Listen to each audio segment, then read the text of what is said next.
we are in this period in between the Old Testament and New Testament,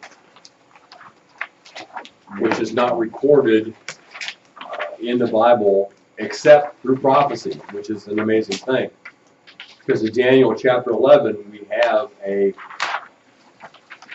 blow by blow, if you will, of what took place, but it was given before it happened. And so we've been looking at Daniel chapter 11 and what was written there, and then seeing historically what actually happened that fulfilled those things exactly.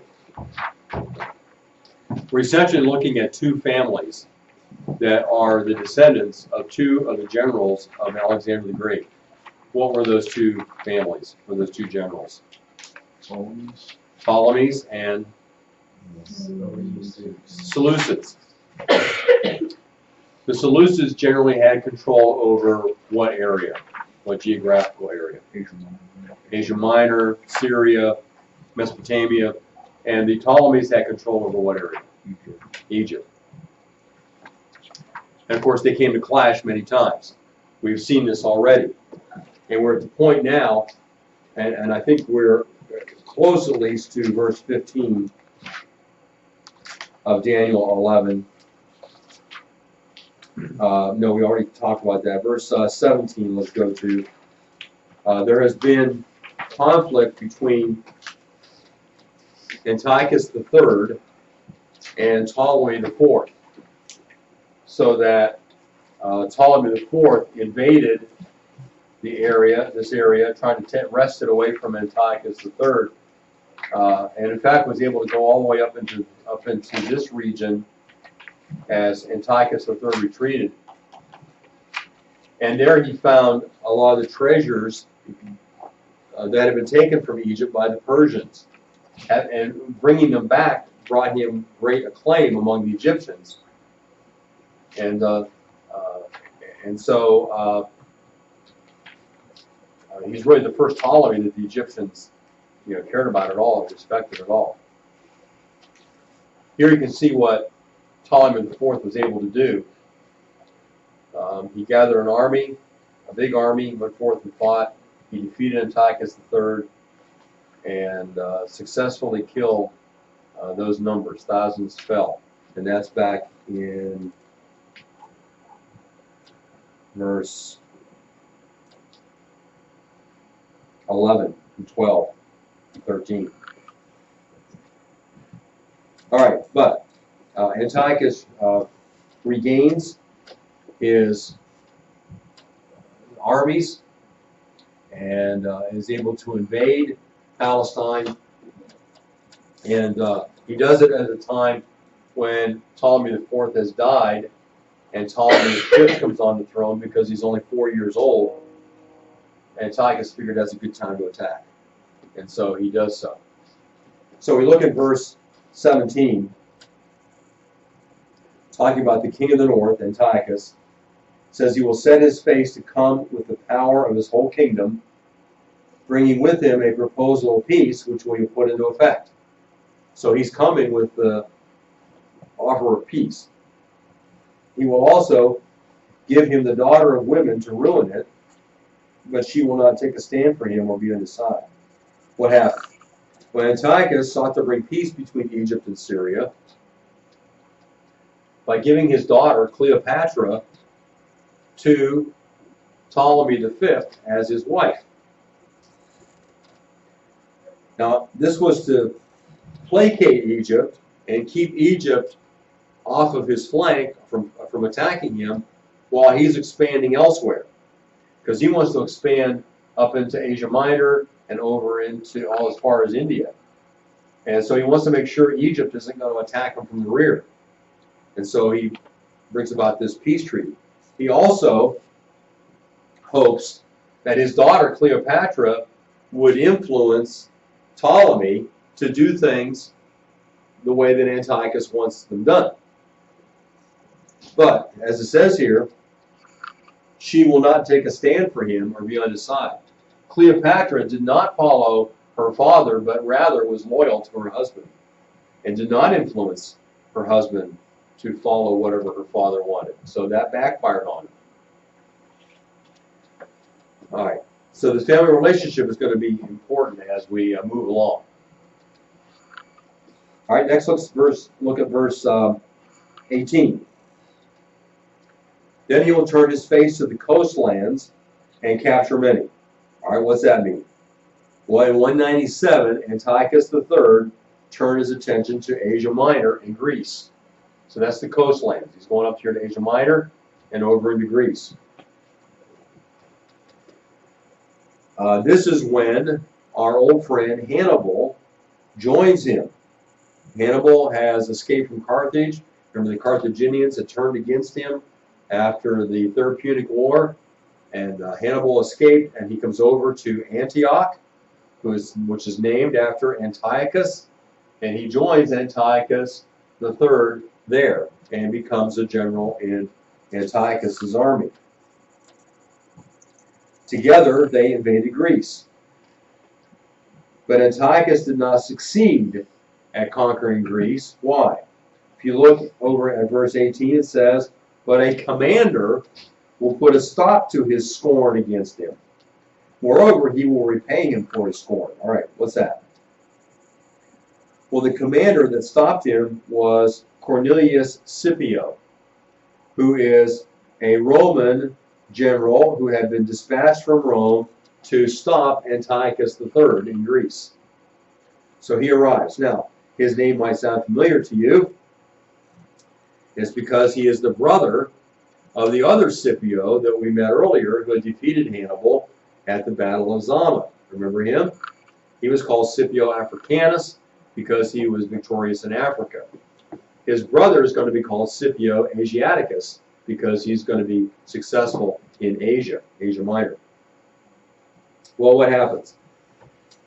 Scipio was able to, with his troops, follow Antiochus across to Asia and finally met him in a pitched battle at a place called Magnesia, west of Sardis. Although Antiochus had an army of 70,000 at his disposal to confront the Roman force of 30,000, he was badly defeated. When you've got 70,000 on your side against 30,000, you ought to win, right? But he was defeated so badly. How badly, you ask? I'll tell you. Rome lost 400 men. Antiochus lost 53,000. Amazing. Amazing, terrible defeat. And so his insolence or his scorn against him was met with disaster. In 188, after he compelled Antiochus III to surrender, Cornelius Scipio dictated severe peace terms. That's what it means in verse 18 when it says he will repay him for his scorn. This was the Treaty of Apamea, signed in 188. And I have for you in your notes there the conditions of this treaty. First of all, Antiochus was compelled to surrender not only all claims to Europe, never invade Greece again, but also the greater part of Asia Minor as well. His boundary was to be the Taurus Range. The Taurus Range is a range of mountains here in Asia Minor. And so he was to go no further than that. All right, so Rome set up a boundary, okay? You don't go any further. We'll let you keep what you got, but you're not going any further than this. Well, that's not too bad. The second point, however, is a little more injurious. He had to surrender his entire elephant brigade. Well, that's how he conquers people. Oh, and also his navy. Well, that's how he was hoping to conquer these areas, was with his navy. He's got to give all that up. And 20 selected hostages. We'll see the importance of that in a moment. That had to be devastating to him. Basically, it destroys his ability to conquer. He was hoping to conquer as much territory as Alexander the Great had. But now he's not going to be able to do that. He's really in a bind. Thirdly, he had to surrender Hannibal and some other refugees. If you note there, Hannibal escapes once again. He's a slippery bugger, that old Hannibal. Fourthly, he was obliged to pay an indemnity of 15,000 or 20,000 talents over a period of several years.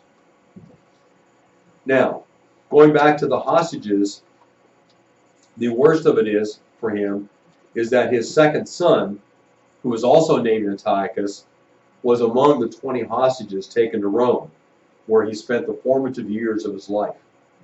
12 years Antiochus the son spent in Rome, basically being trained and being educated in Rome. And that was to keep Antiochus from doing anything else. You know, if he disobeyed what Rome said, then his son might lose his life. Well, let's see what happens next. Verse 19. So he will turn his face toward the fortresses of his own land, but he will stumble and fall and be found no more. Okay, what does that sound like? Like Antiochus is going back to his own territory, but he's going to make a mistake and die. All right, let's see what happens. Antiochus III returned to his own country in 188. But he was unable to meet the required indemnity payments out of his exhausted treasury. So he's looking, where can I find money to pay the Romans? And he resorted to the sacrilege of pillaging, or attempting to pillage, the temple of Bel in Elymais. So he decides, okay, where can I get some money real quick? Oh, there's this temple. This temple has got lots of gold and stuff in it. I'm going to go get that, and I'll use that to pay the Romans. So he goes to this temple to do the very thing.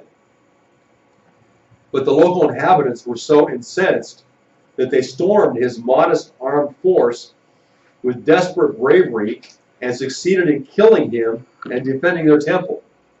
He probably thought, there's no problem. I'll just take a couple soldiers with me. We'll go down to this temple and we'll loot it. But the people would have none of it.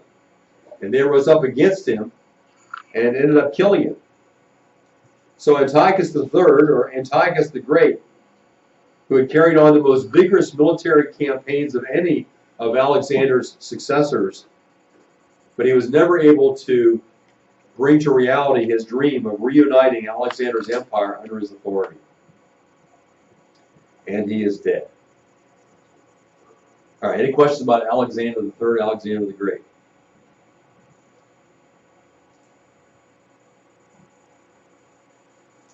Now remember, his daughter is still married to Ptolemy V.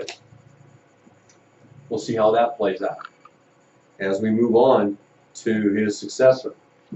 The successor of Alexander the Great, this shows the battle of, well, I talk about the Battle of Magnesia. I thought I had to locate it on here, but I guess not. Okay, this tells about all that we just said. Not really anything that we need to go over again. Seleucus IV Philopator is the one who is the son of Antiochus, his oldest son, who replaces him. In verse 20, then in his place one will arise who will send an oppressor through the jewel of his land. An oppressor. An oppressor is someone who is doing something bad to the people, and the jewel of his land would be the land of Israel. What happened? 187 to 176, Antiochus III's older brother, Seleucus IV Philopator, heavily taxed his people to pay Rome. The oppressor was his tax collector, who was sent out by him, and apparently was his special fundraiser, Heliodorus. According to 2 Maccabees 3, there was a certain traitorous Jew named Simon who sent information to the king that the Jerusalem temple contained sufficient treasure to meet all the king's needs. Now remember, his father had attempted to steal money from a temple and was killed for it. But here, Seleucus, the fourth, hears about the temple of Jerusalem, and he's told that there's enough gold and silver there, you can pay off all your debts. And he is really tempted very strongly to get that. But he doesn't do it himself. He doesn't make the mistake his father did. He sends somebody else to do it. He sends Heliodorus. So what happened? He sent off Heliodorus to carry out this assignment. It was only because of a frightful vision of mighty angels assaulting and flogging him that Heliodorus desisted from his invasion of the temple of Yahweh and returned home empty-handed. So what happened? Heliodorus is on his way to pillage the temple in Jerusalem, and he has a dream about mighty angels attacking him and beating him up. He decided, I don't think it's a good idea for me to go to Jerusalem and steal out of the temple. So he goes back to Seleucus IV empty-handed. Now, what do you suppose Seleucus IV thought about that?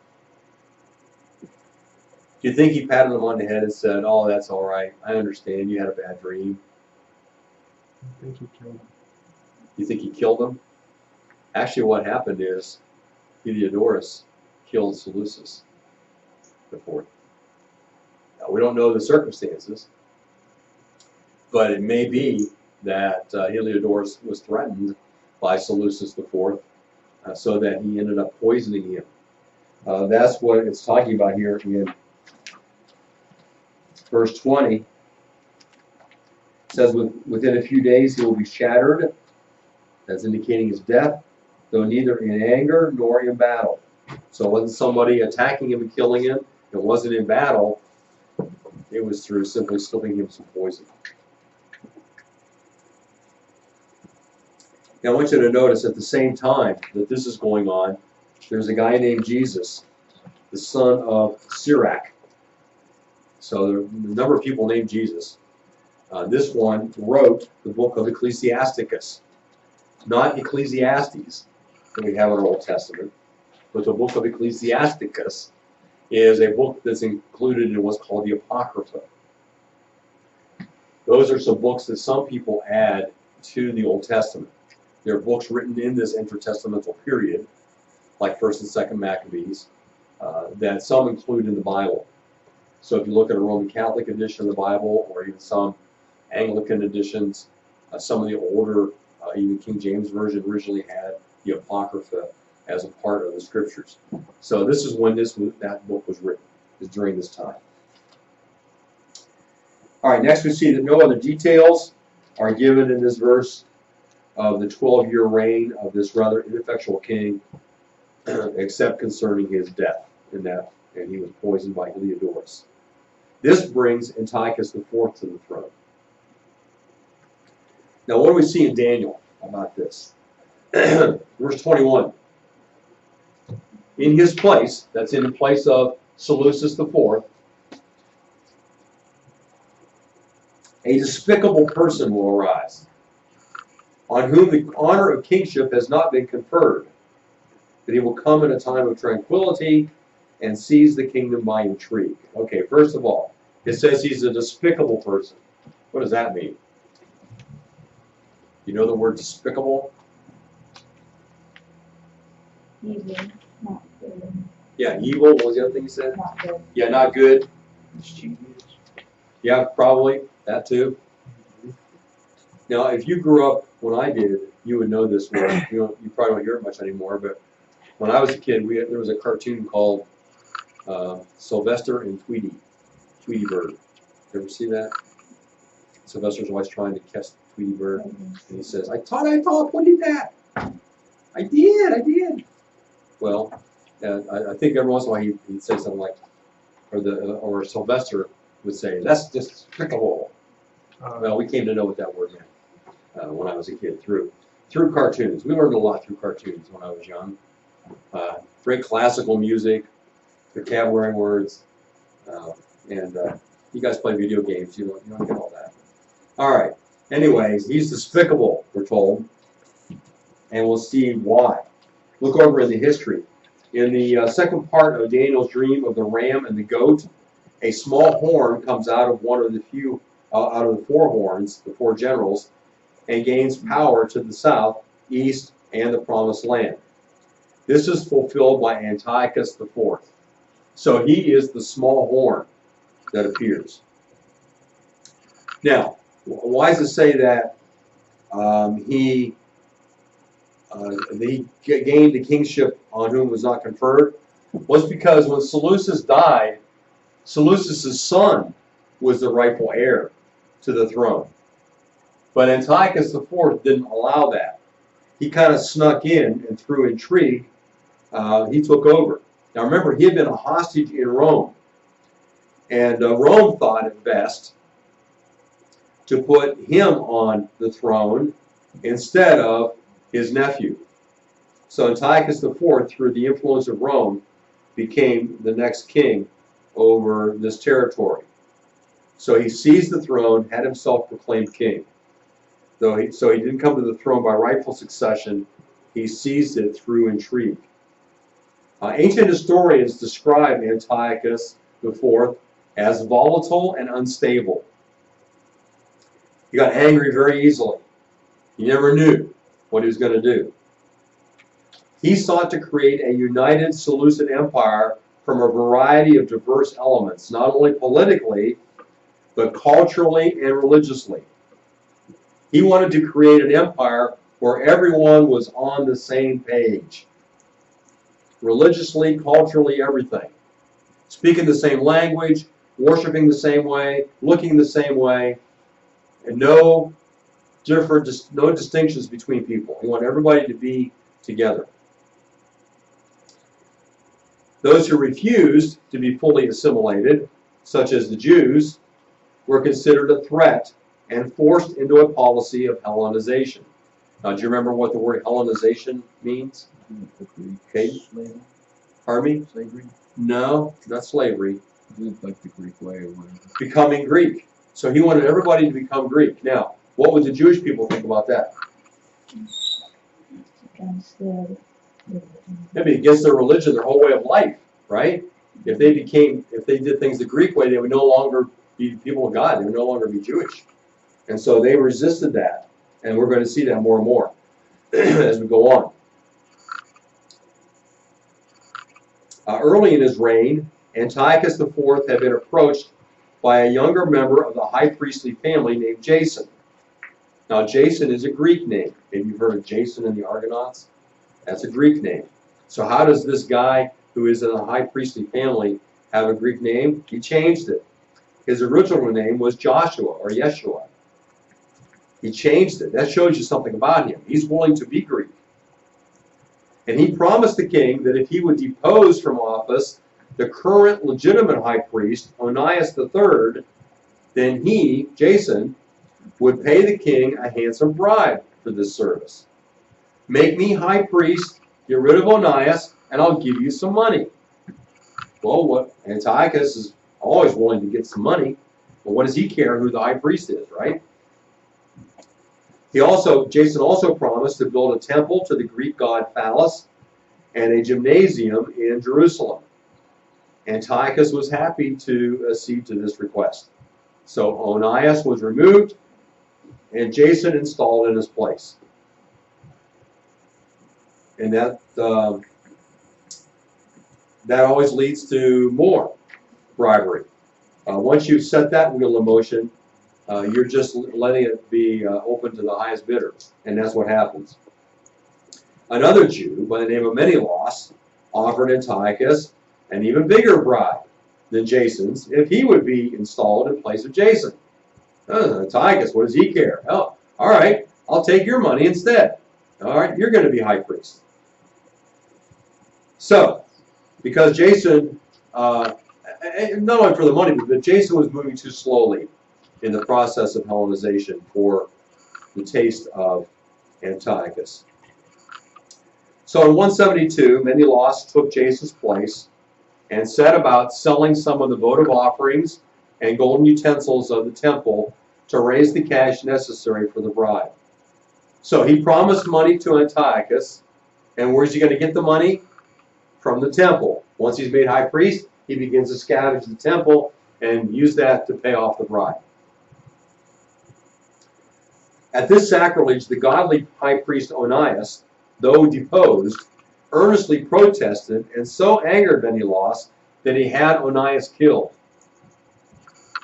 But this murder so angered the populace of Jerusalem that they became bitter against Menelaus and sent representatives to Antiochus himself to accuse Menelaus and his wicked brother Lysimachus.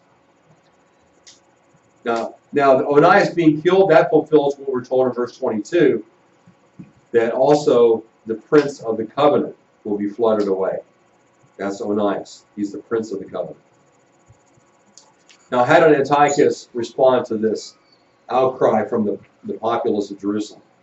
Well, he did execute Andronicus, who was the one who actually carried out the murdering of Onias. But a little later, a courtier that Menelaus had bribed persuaded Antiochus to act against the Jerusalemites. So in other words, somebody in Antiochus's court had been bribed by Menelaus to not turn against those who had been the accusers. So instead of punishing Menelaus, as he deserved, the king had the Jerusalem representatives put to death in Tyre, where the whole matter was being adjudicated. So he put to death those that had complained about Menelaus. Okay, look at verse 23. After an alliance is made with him, he will practice deception. Well, there's a surprise, isn't there? That Antiochus IV would practice deception. And he will go up and gain power with a small force of people. All right, let's see what happens here. All right, he practiced deceit by pretending to be a sort of a second century Robin Hood. After his military victories, Antiochus Epiphanes' prestige and power rose with the help of a comparatively small number of people.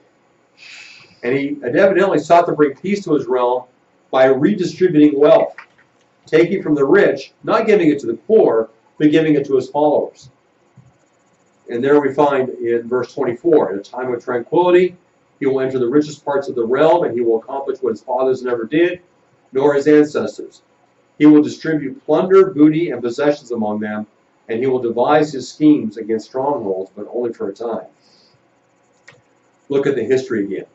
Antiochus had no wish just to Hellenize his conquered subjects. He wanted to denationalize them entirely. In other words, make them so they don't have any national identity at all, but that they're all just part of his kingdom. And in September of 171, he began his evil actions toward the temple. He was extremely anti-Semitic because the Jews were standing in the way of him being able to accomplish what he wanted to, making all the people of his realm Greek. Now, verse 25. And he will stir up his strength and courage against the king of the south with a large army. So he's going to go against Egypt. So the king of the south will mobilize an extremely large and mighty army for war. All right, in 181, Ptolemy VI, Philometor, right here, had ascended the Egyptian throne at the age of 6. So this seems like a good time to attack. Now his mother was Cleopatra, who was the daughter of Antiochus the Great. So Cleopatra is what relationship to Antiochus IV? Can you work that out? What is she to him? She's been ruling, helping him to rule before he becomes old enough. And what is Cleopatra to Antiochus? Mother? No? Sister? Sister.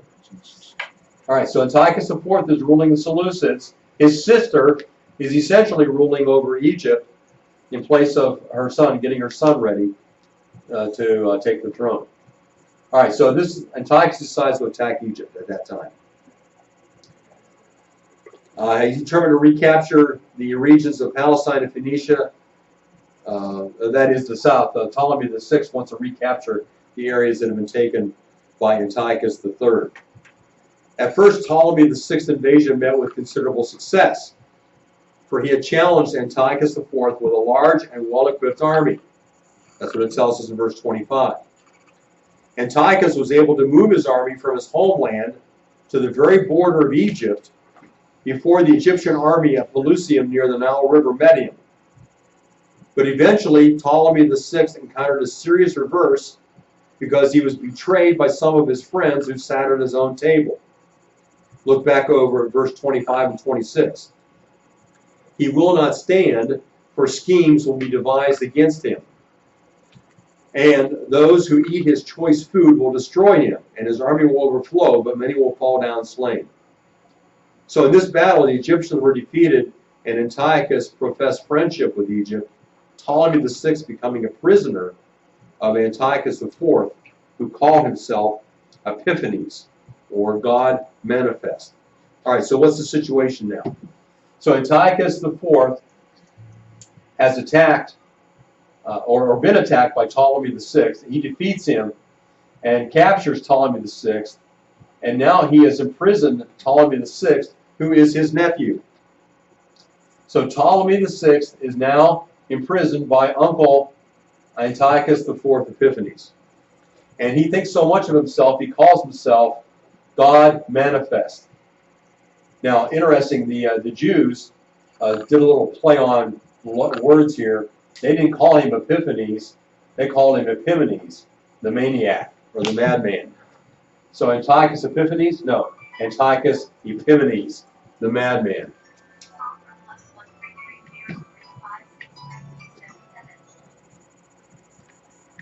All right, got the situation now? He's been captured, he's imprisoned by Uncle Antiochus.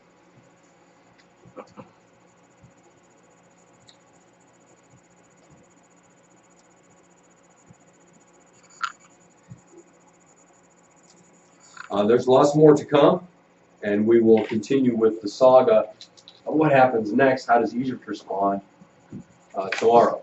As kind of review, let's look over what's been transpiring.